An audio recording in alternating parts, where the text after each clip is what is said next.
क्योंकि वहाँ मुसलमान रह रहे हैं तो सिर्फ उन्हीं को आप हटाएंगे। सर लेकिन कहा जा रहा है कि वो बांग्लादेशी रिफ्यूजी थे भाजपा के। कौन कह रहा है? भाजपा के लोग कह रहे हैं। बांग्लादेशी रिफ्यूजी तो पूरा देश के लोगों को कह रहा है कि ये रोहिंग्या मुसलमान है, ये बांग्लादेशी है, ये देशद्रोही है। क्या हम मान लें? लेकिन इतना मुसलमानों से नफरत क्यों कर रहे हैं इस देश का युवा? कलम उठाने के बजाय तलवार उठा रहे हैं, चक्कू उठा रहे हैं। देखिए, ये नफरत बोया गया है, बीजेपी आरएसएस ने ये नफरत बोया है। ये चाहते हैं कि मुसलमानों के खिलाफ हम नफरत अगर फैलाएंगे तो हम चुनाव आराम से जिएंगे। ये चुनाव का सारा खेल है, ये पावर का खेल है, ये सत्ता का खेल है। ये लोग चाहते हैं कम्युनिटी के खिलाफ नफरत फैलाया जाए, देश को हिंदू राज बना दिया जाए, लेकिन ये हम बनने नहीं देंगे। संविधान हमें सेकुलर डेमोक्रेटिक कंट्री कहता है, ये सेकुलर और डेमोक्रेटिक ही रहेगा। संविधान के बल पे हम लड़ेंगे, संविधान हाथ में लेके लड़ेंगे। जैसे CA/NRC के टाइम हमने लड़ा था, हम वो आज भी लड़ेंगे वैसे। कब तक लड़ेंगे आप? जब तक ये बीजेपी आरएसएस जैसे लोग जैसे सत्ता में बैठे हैं, नरेंद्र मोदी, शाह, योगी जैसे लोग सत्ता से बाहर ना हो जाए, तब तक हम लड़ेंगे। सर, जहांगीरपुरी में सुप्रीम कोर्ट के स्टे के बावजूद भी 2 घंटे तक बुलडोजर चला। वजह क्या है बुलडोजर चलने का?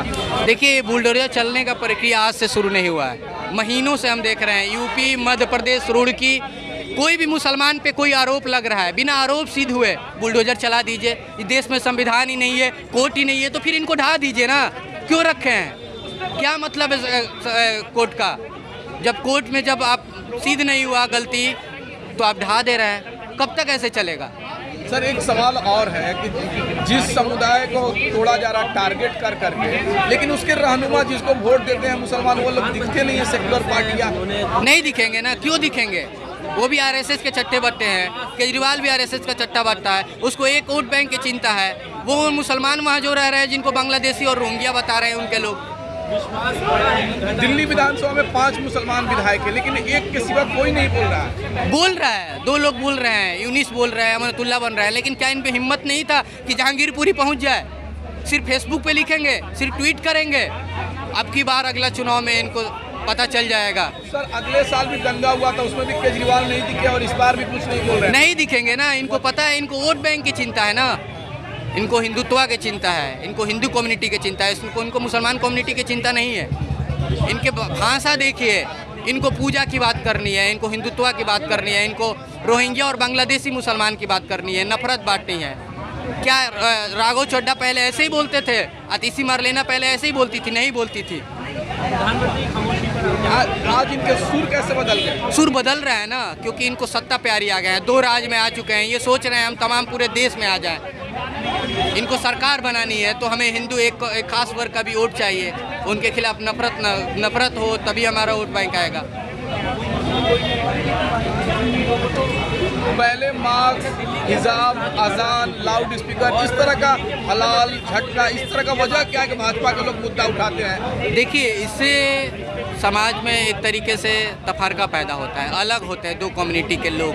हिंदू मुसलमान जो साथ साथ इस देश में रहते हैं, आज़ादी के पहले से, आज़ादी के बाद से, जो एक सेकुलर गंगरा जमुन तहजीब था, इसको इसमें दरार डालना चाहते हैं। दरार डाल देंगे, हम चुनाव आराम से जीतेंगे। इसलिए कभी अजान पे, कभी हिजाब पे, जिससे कोई दिक्कत नहीं। आज से अजान पढ़ रही है महिला, आज से हिजाब पहन रही है, वो तो अपने आज़ादी के हिसाब से पहन रही हैं। इसमें तमाम सारे मुस्लिम महिलाएं भी हैं, वो हिजाब नहीं पहनती हैं, कुछ महिलाएं हिजाब पहनती हैं, उनकी आज़ादी है।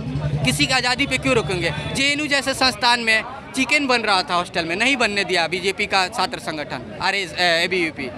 उनको मारा गया, पीटा गया, सर फाड़ दिए गए, एक महिला पे सर पे 5 टके लगे। ये सब क्यों किया जा रहा है? इसी का नतीजा है ये नफरत का।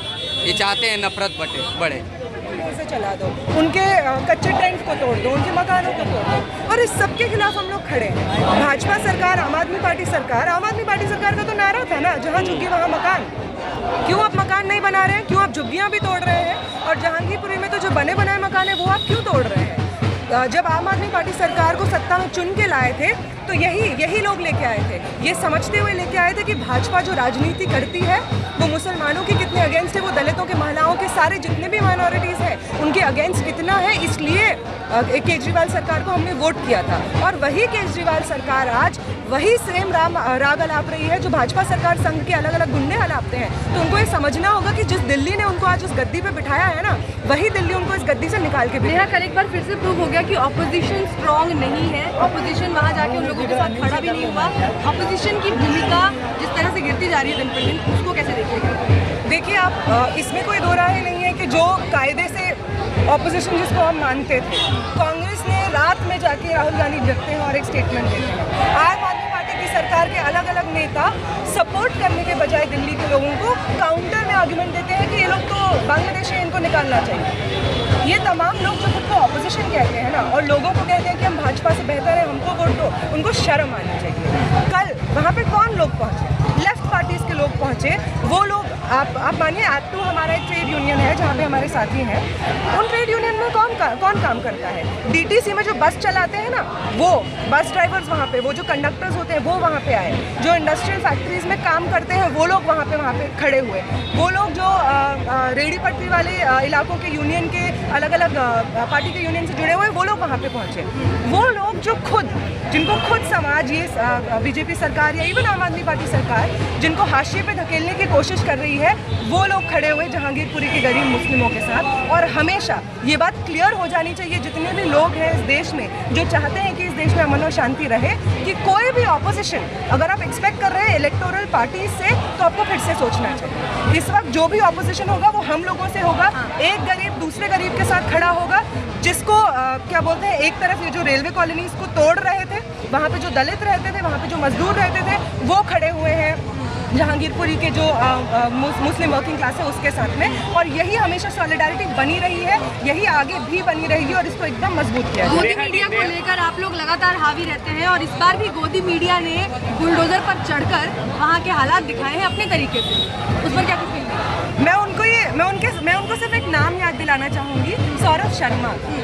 सौरभ शर्मा वही व्यक्ति थे जो न्यूज़ 18 हिंदी चैनल से तमाम चीज़ें लिखते थे। जब खरगोन में वायलेंस हो रहा था, तब उनका चैनल दिखा रहा था कि अरे राम भक्तों पे पथराव हुआ, जबकि मुसलमानों के घर जलाए गए, पूरी तरह से वो घायल हुए हैं। और उसी न्यूज़ चैनल का एडिटर जब नोएडा की गेटेड कॉलोनी में आलिशान घरों में उसकी वाइफ को ये बोला जाता है कि तुमको नंगा परेड कराएंगे, उसके बच्चे को 45 मिनट्स तक हॉस्टेज रखा जाता है कि तुम हमसे ये कैसे बोलोगे, उसको पाकिस्तानी एंटी नेशनल बोला जाता है।